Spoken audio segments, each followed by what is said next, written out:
here for a Ritual's Make Yourself Parenthood Postpartum Rediscovery panel. I have a couple of panelists here who are experts in their field. I'm the VP of Business Development at Ritual, and I have a almost 2-year-old daughter, so I remember the postpartum rediscovery period very well. I'm going to pass it on to Carine on my right to introduce herself, and then we'll go down this row of panelists, and then we'll get into some questions after that. Amazing. Well, thanks for having me. My name is Carmy. I'm the co-founder and CEO at Origin. We offer physical therapy for the pelvic floor and whole body. So we work with a lot of patients during pregnancy and postpartum, but really every stage of life.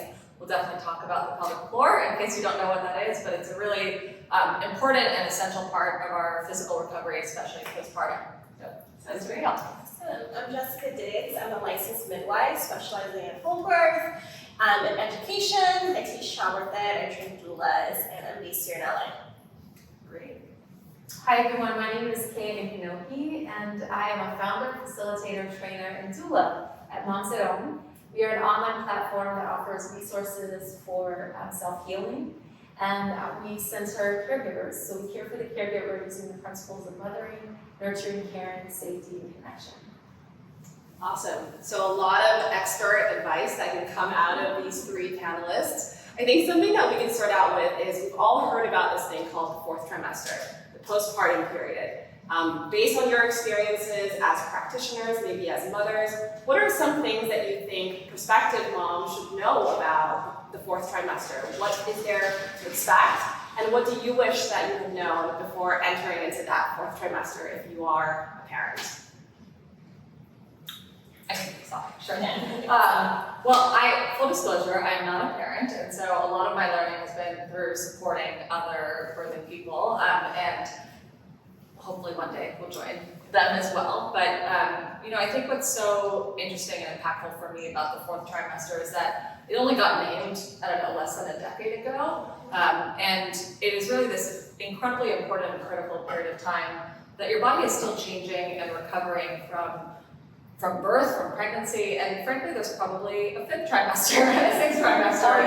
When we talk about postpartum at Origin, we're often looking at a 2 to 10 year window in which patients are still recovering.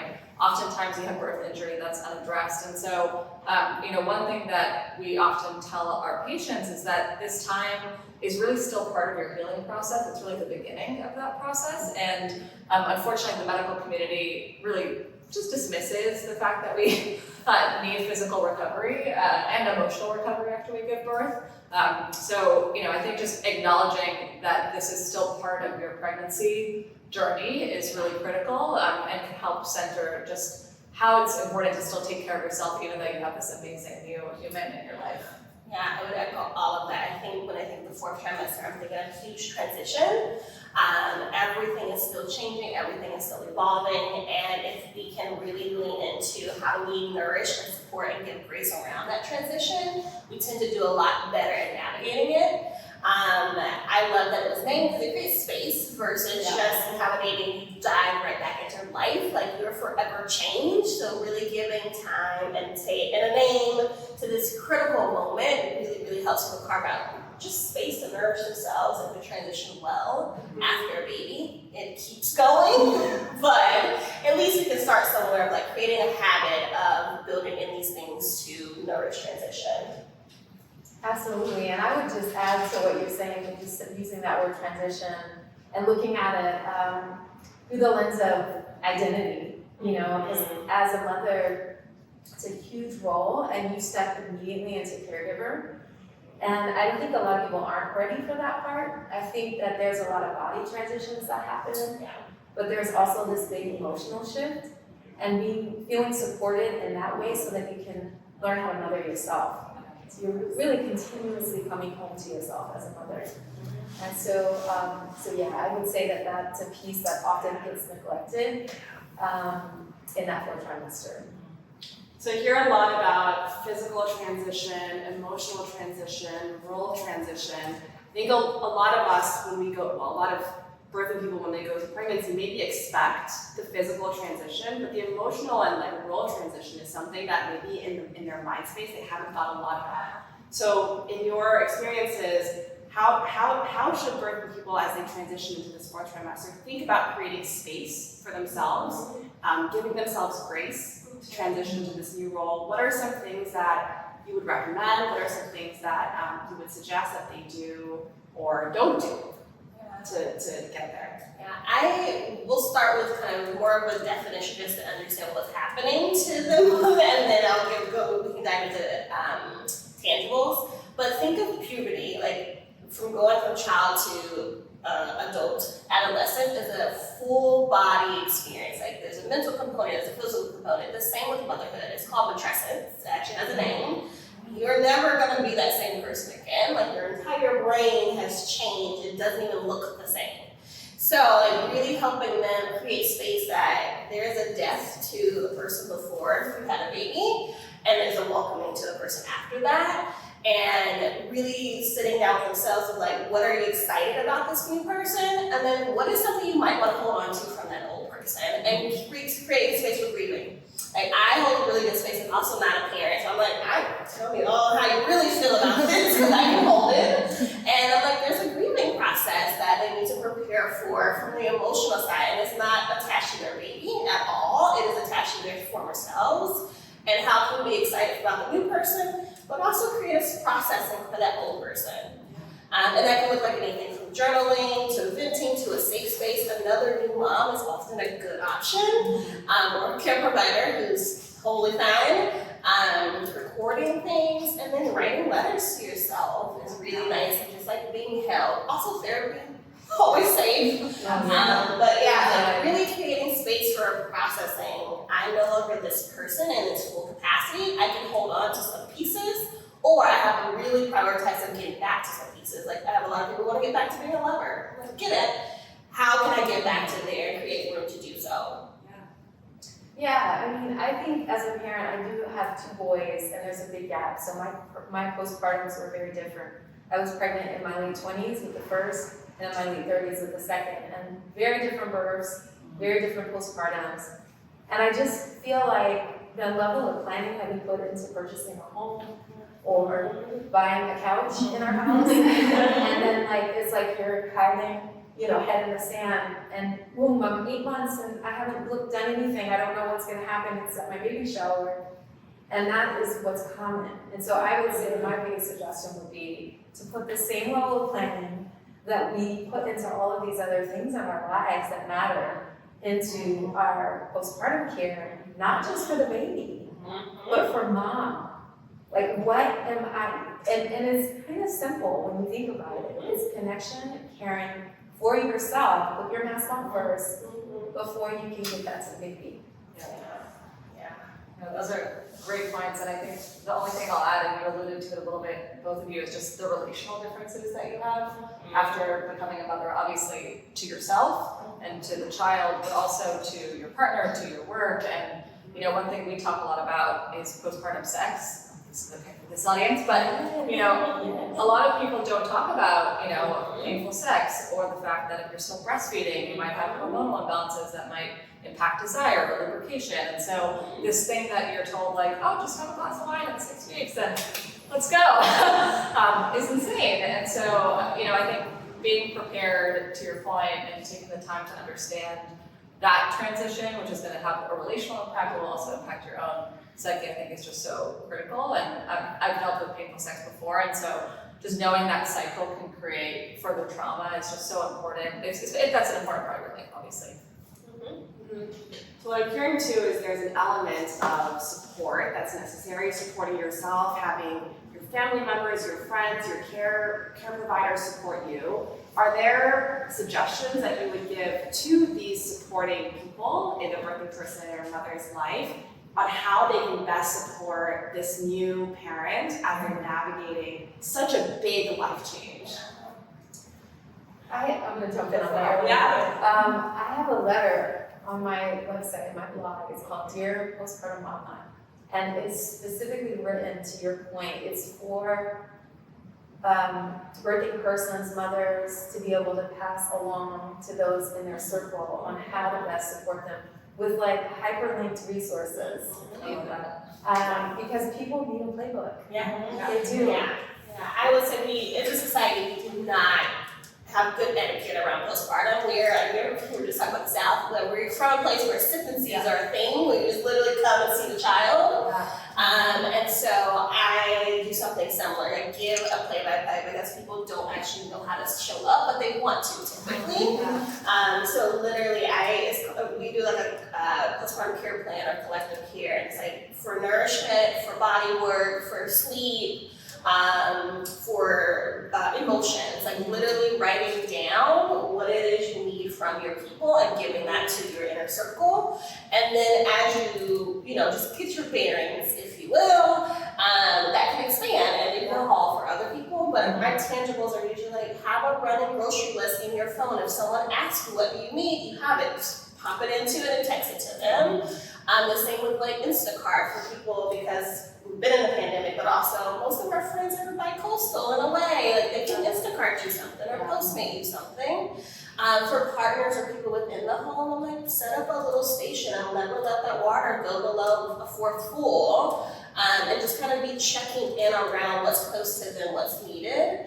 And then you should have access, and especially if they're partners or close support people, maybe the birthing person might have to do the legwork of preparing it, but like you should know the pediatrician's number too. You should know the lactation support number. You should know close friends, so you can just text them, hey, I think she could use a little check-in from a friend and not just her partner, and it doesn't call them to do it on their own. Like giving them like super tangibles, but it is a check-in with yourself to communicate that, because most people don't know how to show up. Yeah. I have so many memories of the times I've not shown up for friends in the right way postpartum, and I think not to put the work too much on the birthing person, but to be able to say, specifically like those needs, I think is so critical. The only other thing I would add is, and we recommend this to a lot of our patients, is identifying before you give birth the types of practitioners that you might want to have around you afterwards. If you have a history of anxiety or depression, hopefully building a connection with a mental health therapist beforehand. But obviously there's so many other birth workers who can support you, whether they're in the traditional medical community or not, but not necessarily waiting until after you give birth to know like what your options are. Because I think we don't prepare women and birthing people enough for what happens afterwards. You get that one piece of paper from the hospital and you're like, is this what I have? I don't know. And who do I call? And then you're in the midst of everything else going on. Can I add one thing to what Carine is sharing? Because I think it's so key. I'm such a fan of physical therapy, and I'm often explaining to people that it's not a extra, it's not a bonus, it's not if you can get it. It's like this should be alongside care. This is again care that is necessary. So I'm always like, just go. Don't wait until anything happens. Go. Like you're pregnant, your body has shifted, your baby is pressing on your pelvic floor and growing. Like you need to be supported preventatively. Exactly. And then the same thing with mental health. I'm so glad you brought that up. The other thing I've started to do is encourage that, like, have that conversation with partners. Whether that be, whatever that partner looks like, because there are mothers that are deciding, by choice to be single, but mom might be supporting them. So just being sure that their support system has all the information. Like, here are easy levels of access. We have so many now. Cerebral app is around. BetterHelp. There's so many options for the level of support that other people can sort of be managing, as you mentioned, not just mom. I love this theme of planning ahead, and something that, as a new mom, I remember the mental load on me as a birthing person, the one who's physically sustaining the child, was so heavy that had I had the foresight to take some of the mental load away from me from the beginning and to tell my partner, I'm sorry, this is my mental load, you need to take on some of this, and let's align on it before I even give birth. I think that would have made my fourth trimester so much lighter. Hindsight is 2020, and now I have a lot of things to think about when I have another child. Something I want to bring up too is, we often talk about our circle and our support system, but sometimes there are challenging conversations that you need to have with people who, maybe it's your in-laws, maybe it's your own family members who are coming into your space when you don't feel ready for it. do you have suggestions and thoughts on like how do you plan for those situations? How do you work with your partner or your family in particular about setting expectations around that? Knowing, of course, that sometimes you don't even know you have these feelings until after you give birth. Yeah. I love when you talk about relationships, one of my favorite one is watching the birthing person in relationships with their family, particularly their own mother. Like, I'm always like, ooh, juicy. I'm waiting to see how that's gonna come up. And I would say you're gonna have the conversation, and the conversation is either gonna be snappy postpartum or calm and present before you have to give birth. And so it's like choosing which one you wanna set, where you wanna set boundaries. So I always tell them to talk about it prenatally. Think through how do your parents actually show up, or your community. So, like, are they actually people who come into your home and they expect to be hosted? Like, you know this already about them. It's not gonna change. Just because you had a baby, it's gonna only be exacerbated, and you're gonna feel the weight of that much more, and coping with that is gonna be harder to do. So it's like, just really, analyze your community and be like, how do these people show up? Are they gonna come with opinions? Are they gonna come with unsolicited advice? Are they gonna have expectations of me? Also, if you're body feeding, like, can my boobs be out the entire time they're there? It's like physical clothes might be uncomfortable in a period of time. So I'm always like, really take a stance of like, who you want in your circle, who wants to be there, and then their level of support. And if it's someone you're like, this is not going to serve me well, and they need to be pushed down to like week 3, where you may feel a little bit more, not quite like yourself, but a little bit more able to cope with external people, then having that conversation in pregnancy and saying, hey, I'm going to be navigating these things, and I feel more comfortable if you come here, and you get more baby time. Like, you can bargain with everyone else who have gone, you can stay and hang out with baby. But I would say having it in pregnancy, because it's going to be head postpartum, and it's just going to be snappy and sharp, and it's not going to make you feel good, it's not going to make them feel good, and it's not fun. And I would say too, I think it's a lot for people to speak up for themselves. It's a point of advocacy, right? But I think also sometimes that because we're not so good at that communication, that sometimes we will find they'll just cut everyone off. Yes. It's like, no one can show up. And then mom is like, just buried and overwhelmed in the dark. Meanwhile, there's all of these hands that could be helping. So it's really about finding what's good that person can bring. Maybe they would be great at preparing postpartum meals and freezing them in your freezer. If mom is not going to be present in the house, what other task, or I'm not saying mom, it could be auntie, it could be friend, it could be anyone, but giving people tasks that they can lean into because they want to help. And I think that's going to be far more supportive of the long-term vision of getting the support you need, and also not isolating and Xing people out that then causes hurt feelings. And it just sort of brings the family together in a way that sometimes healing can happen in those exchanges, where people they realize, like, oh my gosh, like, actually, I remember how hard this was now. And thank you for giving me this opportunity to more can happen sometimes, more can be transformed when we, find ways to include people, I think, than when we just say, boom, there's a wall here. You can't be at my birth. Yeah. And give yourself grace if you snap at people, which you might. And they'll forgive you.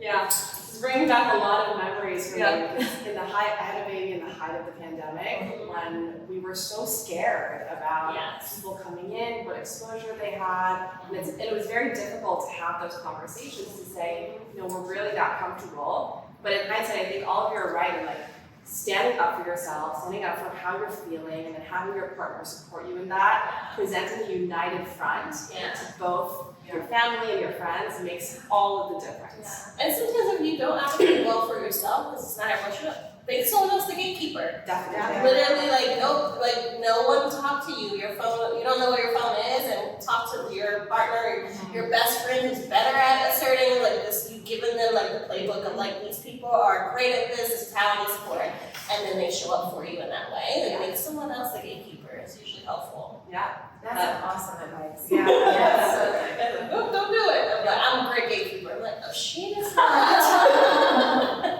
She can't talk right She now. can't talk right now. So let's pivot a little bit. We've spoken a lot about the emotional part of it, the role transition. There's also a very big physical transition that happens. There are a lot of things that a new parent, new birthing person deals with, right? From extreme hunger, if you are breastfeeding, chest feeding, to wondering, when can I exercise? What is normal?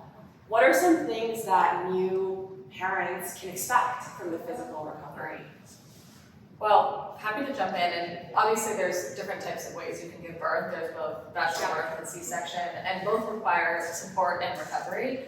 I think the early days, it's really important to know that, there will be need for support there. So a lot of patients end up not getting, that direct care. And to your point on exercise, it is really body dependent. We see some of our patients walking and moving within 3 days, and they're on the phone with us and they're like, I feel great. And then there's others who might want to wait. I do think that 6-week mark is a misnomer, and it's really important to know that it can be very healthy to start moving sooner, to start to activate your muscles and to regain strength. Obviously, if you're not feeling well, work with your provider to understand what is safe for you, but we've tied way too much to that notion of nothing can happen before 6 weeks, and so we're working with patients sometimes a week later, and they might literally just be like learning how to connect to their core muscles again for the first time. It doesn't mean like you're running a marathon right afterwards, but just understanding that everybody is different, and that that these rules of thumb, are frankly really outdated and are not necessarily evidence-based anymore. Yeah, no, they were literally based because most of the time you're only saying you're OB at 6 weeks. Exactly. That's the only time you actually get a physical check-in, so that's why that number is thrown out there. I see people as a midwife at 24 hours, 1 week, 3 weeks, 6 weeks. So I'm often giving clearance, if you will, or I'm usually asking like, how are you feeling in your body? Because you don't need my permission. Earlier than that 6 weeks for certain activities. Also for mental health support. Like people need to get out of the house. In some capacity. So I typically am usually recommending like a week of like laying around, comfy, pick a spot in the home, pick a floor if it's 2 stories, to kind of like be down and let your body recover from what just happened, because it's a lot, and not just the birth, but pregnancy. You're recovering from pregnancy, 9 months of shifting, organs moving back. So I'm like, lay down. Also, you're bleeding still. Like that lochia, the postpartum bleed will decrease significantly in the first few days, but it will pick back up if you do too much. And I usually say doing too much doesn't mean going on a walk. It could be standing to make a sandwich. Like the body is just like, oh no, we're not okay. We're still healing, and so normalize that it's a healing process usually helps people prioritize laying down. I usually hear get to a 2-week mark, stay low. If you need outside world, you need to go somewhere and sit down. Like if you're going to, we are so fortunate to live in Los Angeles where go to the beach, but your activity is getting out of the car, sitting on the sand. Like that's what you're doing for the 2 hours if you need outdoor experience, or if you have a backyard. But if you're laying down, and then 2 weeks is the earliest where I'm like, explore some postpartum yoga, explore connecting to your body, do some stretching, maybe go on a walk if it's not a healing place. Also live in Los Angeles if it's a flat place. And then slowly check in. If it feels like bleeding pick up, my body feels like something's heavy down there, then take a day off. And then slowly kind of trust yourself, getting back to whatever feels good for you and what you like to do pre-pregnancy. Yeah, I love this. I love what you're saying because it's been an intuitive feel of mine. I work with clients as early as 2 weeks in the postpartum, doing early movements, where you're just doing pelvic tilts and core activation and breathing. And that's always usually under the guidance of a physical therapist that's working with them, or in Jessica's case as a midwife. And so that would be I mean, it's not like you wouldn't be in the dark 6 weeks, at home, just kind of doing what you did before. Like, I'm just gonna pick up weights and just start, because people usually overdo because they're sort of, in their head, it's the wrong goal. It's like, I want my old body back instead of where, I'm finding my new version of me. And so if you want your old body back, you're gonna go back to those old workouts that actually might cause more harm Yes. to your pelvic floor and to your recovery than taking it step by step and starting with just core activation and breathing. And it's not just, that's usually enough. And walking, getting some fresh air, it's really all about staying connected to what is going on in your body and having the help that you need to the information that you need. If you've learned in your pregnancy that you have pelvic instability, you've got a little pubic symphysis or you've got some sciatica going on, you have stuff going on, then you are going to need a different level of exercises and healing in your postpartum than someone who didn't have that. And so those are things that have the value of having a pelvic floor, a PT in a pregnancy, or having just someone one-on-one that's working with you that understands your body. And there are some people that are athletes that have that level of understanding. I've worked with some clients that I just totally trust. They know their bodies, you know? And so that person, this is a generalized number that we're throwing out here. We have all learned that that doesn't work. That we're all individuals, we're showing up differently in the pregnancy, the same way that, you know, it's said, oh, well, everybody has to live up to this, you know, standard of 39 weeks, you know, 42 weeks, 40, like all of these hard, rigid, when we're all different. So each pregnancy is different. Even if you had a healing process for first or second, I just have someone who bled for 8 weeks for her first and was done at 2 weeks with her second, and she's like, is everything okay? I'm like, yes, it's just two different bodies. One that has given birth before, one that hadn't, and it's amazing to see like the differences even within the same body. The requirements that come into a pregnancy or postpartum experience. And any thoughts on the hunger that comes with it as your body is transitioning out of nourishing, you know, a baby who's in your body to babies now outside of your body?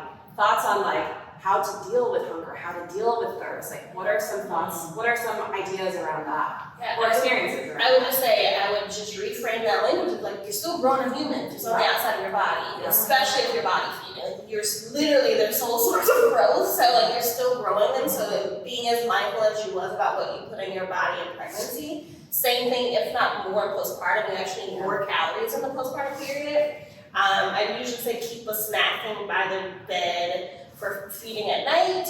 Like easy bars, nuts, whatever, great protein, good healthy fats, and then all the water you can drink, because that thirst that happens when you're body feeding is like unquenchable. So it's like keeping things at every station where you might be pausing to feed your baby.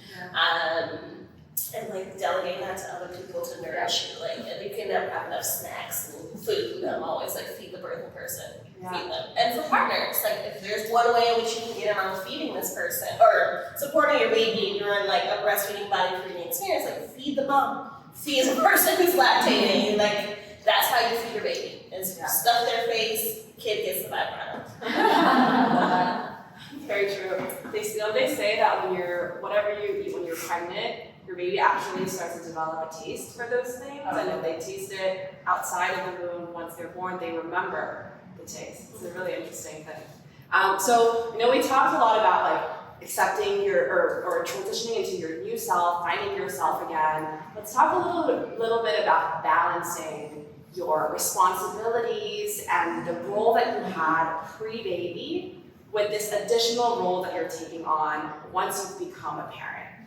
Once you've gone back to work, or once when you're thinking about going back to work or going back to your old responsibilities, do you all have some thoughts on how to manage that, how to think about it, and how to prepare yourself for re-entering the world, re-entering society, re-entering your old life? I have lots of thoughts. My comment is, I apologize.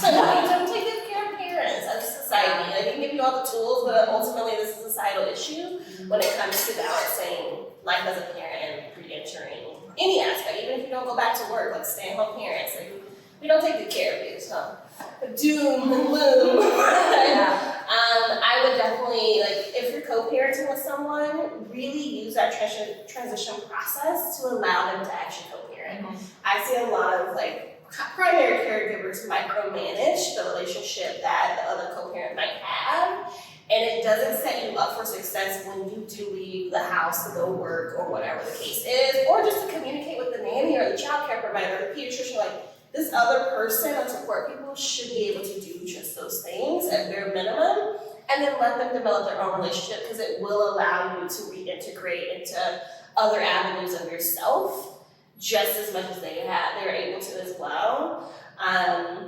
I'm a big fan, like right now, there's a lot of talk, anytime there's buzzwords around social justice and things, like make employers put their money where their mouth is when it comes to supporting you.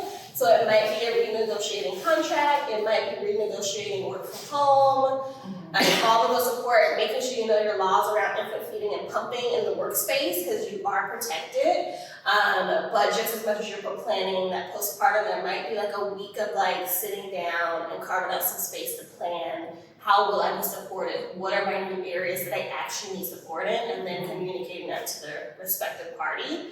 But I was like leaning into that co-parenting one. I'm like, let them change the diaper wrong. What's the harm? This is so big. They peed on, they'll learn the lesson. Like let them figure it out. So you can actually step away with it from this with confidence. I love that. And I think too, you know, sometimes we punish mothers for their individual choices. You know, it's like if you are a mother who's wanting to go back to work, like something about your work is you're really passionate about it, you love it, you should not feel guilt or shame about wanting to continue to pursue your career and setting up your care structure for your child to be able to do that. And at the same time, on the other side of it, if you want to be home with your baby and take a step back in your career, you should also be given the space and the grace to do that. So the support that I would, you know, the encouragement that I would offer any mother is to really be clear and connected to like where you are in that spectrum, and not expect it to look a certain way. I really love when I see non-traditional roles switch, where the dad, the parent, co-parents together decide who's, you know, the higher earner or whatever it is, who's the most passionate about their work, and they figure out who's going to take that time. Yeah. And I've seen people navigate it where in the early months, you know, maybe, you know, one parent stays at home with the baby, and then at a certain point, maybe they're 5 and they're in school, now they're in school age years, they switch. And I just love that flexibility. I think that as a society, we really have to start embracing a better distribution of labor. This conversation, I mean, we know that just even for women who aren't mothering little persons, but we're caring for the parents, the auntie, it's like there's this invisible, you know, labor that gets dumped on women, I think in general, and then mothers just take, oh my God, even more, so. That's why I really cannot let your co-parent be a co-parent. And it's like we do it ourselves in some capacity too. Like, let's talk over here, let them figure it out, you know? And I think we really have to distribute that labor. And sometimes it might be literally printing out what are the roles in our house and who's doing them. And then who doesn't want to do them? Delegate. Where can we delegate to a family helper, a nanny, or food service? Like, where do we need to delegate? But I love that so much. I will say in California, we also have family bonding, and many places are getting that. So if you're in another state, where with California, you don't have to use it consecutively. So I've had a lot of people take the partners take the first month off, mostly because of that physical healing, and then you get 8 weeks here. It changes if you know where you are. And then when they're transitioning back to work, they take the rest of it so that transition isn't all or nothing with both parents. And like there's one there, but also for mental support of the birthing person. Like that is a huge transition to go back to work. So the partner's there to be like, I got this, I can bring them to you, or whatever the case is, why everyone transitions again in the postpartum period. It's like there's so many ways to being unconventional around how you use that time, and if you have it, take it. If you are a non-gesting parent, take it for the other people in your office, but also for your actual partner. Yeah. Take it.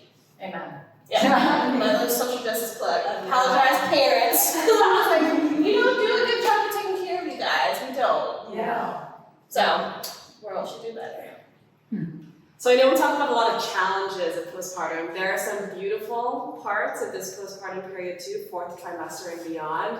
What are some things that stick out in your minds as the highs of postpartum? One thing we hear a lot from our patients about is just that intimacy, especially in that first few weeks or the first month, especially if you're really at home and nesting together with, if you have a partner or even with your child. And that moment just, is so special, so unique, and doesn't often come back. And I've heard some people allude to it, us, the silver lining of that early COVID days when everyone's together. But just that intimacy and reconnection, reforging the bond is something that's just really special. Yeah. I would say just loving that, and then also seeing your partner as a parent, like seeing them like hold your baby and love on your baby.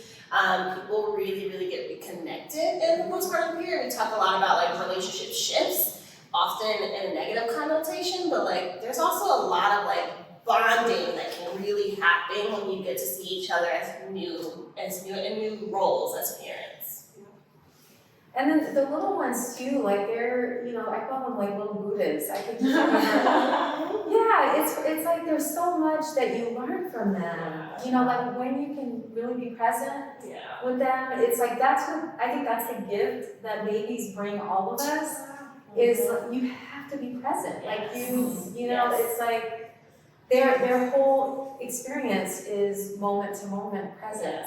And so to me, that's my whole career is based in yoga, and I'm constantly trying to learn that for myself and share it with others, and the babies have it. They're just little Buddhas.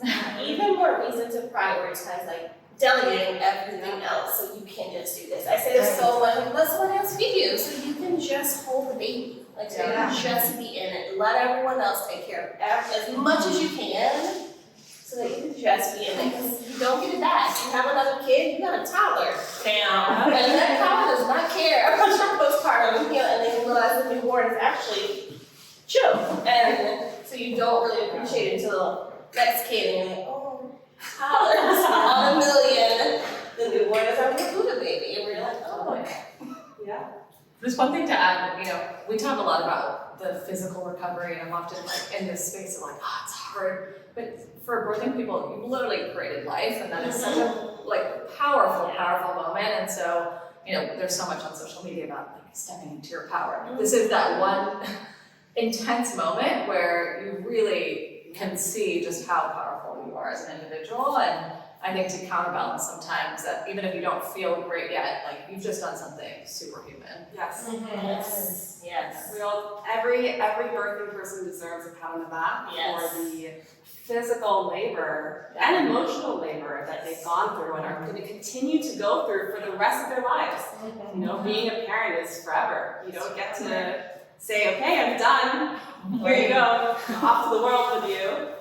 So we're gonna wrap up. We're gonna wrap up in a second. I want to summarize some of the nice golden nuggets that you've shared with us. One of which is planning when you're pregnant to prepare for the postpartum period. Do as much as you can to prepare roles after giving birth. Do as much as you can to have these conversations with your partner about roles and responsibilities. Try and get your network around you, your circle around you, and also provide them with expectations and tasks that they can do to support you. I think it's hard for first-time parents to know what those even are, so I'm sure maybe there are some resources out there. This conversation is a great resource to figure out what things can come up. Care providers, post-birth, you don't know what's going to happen, what kind of support you'll need mentally, physically. Basically getting your ducks in a row before you give birth will make that fourth trimester and beyond hopefully go a lot smoother. And then most importantly maybe is giving yourself some grace, giving yourself some space, letting yourself feel everything and go through all of the emotions, all of the physical, effects of birth that you're going to go through, and really give yourself a pat on the back. This is a huge thing that you've just done, and you're in the heat and heart of recovery, right? So maybe as like parting words, any last words about the postpartum period, 4th trimester, 5th trimester, 6th trimester, or beyond that you would share with the virtual community? I like a little thoughts. One, I would say, if you're just like pregnant right now, like taking a second with your partner, your support people, like really writing down like what is one thing you can do for yourself that's like 10 minutes you can maintain no matter which season of life we're in, and carry that. It's like what is that one thing that you both need to individually carve out, and then what is one thing you can do together if you're in a partner situation. That is kind of like, you can do that. It is doable at any point in the postpartum period. 10 minutes. Don't get crazy in an hour. It's like 10 minutes of what is one way I can check in with me, fill my cup, one way my partner can do it for themselves, and then what is one we can do together. I mean, I would just really encourage thinking ahead about how to best support yourself. Knowing that everything is about the baby. So if there is one or two things that you can set up for yourself ahead of time, even if that's like an artist date that you go out, you know, the best way to be able to rush back to your baby with joy is to have a moment away from them. So that would be my golden advice, is to carve that out, like, you know, consciously create that moment that you can step away. And I think it needs to happen regularly. It shouldn't be this, like, it's Mother's Day once a year. Hello, like, that's not enough. Yeah. You know, so that would be my, yeah. I love that. I think speaking to the also pregnancy moment, even if you're not pregnant, there's so much power in understanding your body and understanding your own normal, so that as you start to shift, you can recalibrate. And just to geek out for a second, there's this amazing field of research around interoception, which is how we understand our own body sensations, and yoga is an amazing gateway into that, and there's so many others. But just the more that we can connect to ourselves, especially if we're feeling good, that helps us navigate the times when we maybe don't.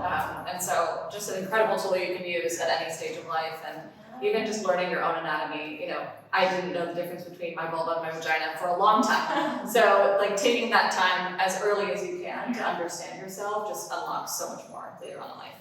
Awesome. Well, Keya, Jessica, Carine, thank you so much for being a part of this panel. We've learned so much about the postpartum period and gotten some great tips on how to rediscover yourself, navigate this period of time. Thank you so much.